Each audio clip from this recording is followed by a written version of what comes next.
السلام علیکم، صراط الحق چینل میں خوش آمدید۔ امید ہے آپ سب خیریت و عافیت سے ہوں گے۔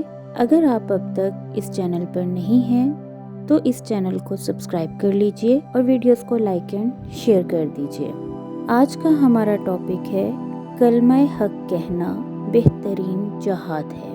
حضرت شیخ سعدی رحمۃ اللہ علیہ بیان کرتے ہیں کہ ایک نیک اور ایماندار شخص سے اس وقت کا بادشاہ ناراض ہو گیا، اور بادشاہ کی ناراضگی کی وجہ صرف یہی تھی کہ اس نے بادشاہ کے سامنے حق بات کہہ دی تھی۔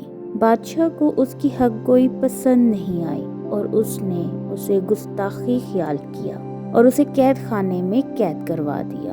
وہ نیک اور ایماندار شخص اس قید خانے میں بھی بہت خوش تھا اور قید خانے کی تنگ و تاریک کوٹری میں بھی پرسکون تھا۔ اگر کوئی اس سے ملاقات کے لیے آتا تو وہ نہایت خوش دلی سے اس کا استقبال کرتا اور قید خانے کی سختیوں کے متعلق کوئی گیلا شکوہ نہ کرتا اور کہتا کہ یہ مشکل عنقریب ختم ہو جائے گی۔ بادشاہ کو جب اس شخص کی باتوں کی خبر ہوئی تو بادشاہ اپنے رفقا سے ہنس کر کہنے لگا کہ یہ اس بے وقوف کی بھول ہے کہ وہ اس قید خانے سے باہر نکل آئے گا۔ اب اس قید خانے سے اسے رہائی اس کی زندگی سے مشروط ہے۔ بادشاہ کی اس بات کی خبر جب اس شخص کو ہوئی تو اس نے مسکرا کر کہا، اس سودے میں بھی کوئی خسارہ نہیں ہے، بلکہ یہ تو میرے لیے باعث نفع ہے۔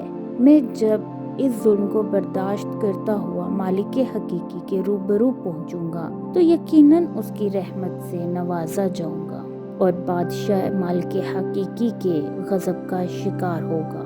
بادشاہ کو جب اس شخص کی اس بات کا علم ہوا تو وہ غصے میں بھر گیا اور اس نے حکم جاری کیا کہ اس شخص کی زبان گدی سے کھینچ لی جائے۔ کسی نے اس شخص سے کہا کہ تمہیں چاہیے تھا کہ تم احتیاط سے کام لیتے، وہ بادشاہ وقت ہے، تمہاری بات اسے گراں گزری ہے۔ اس شخص نے بے پرواہی سے کہا کہ سزا کے خوف سے حق گوئی کا شیوا ترک کر دینا اچھی بات نہیں، اور میں بادشاہ کی اس سزا کو بھی ہنسی خوشی برداشت کر لوں گا۔ مقصود بیاں حضرت شیخ سعدی رحمۃ اللہ علیہ اس حکایت میں بیان کرتے ہیں کہ خواہ کوئی بھی مصیبت کیوں نہ آ پڑے، سچی بات کہنے میں کوئی عار محسوس نہ کرو۔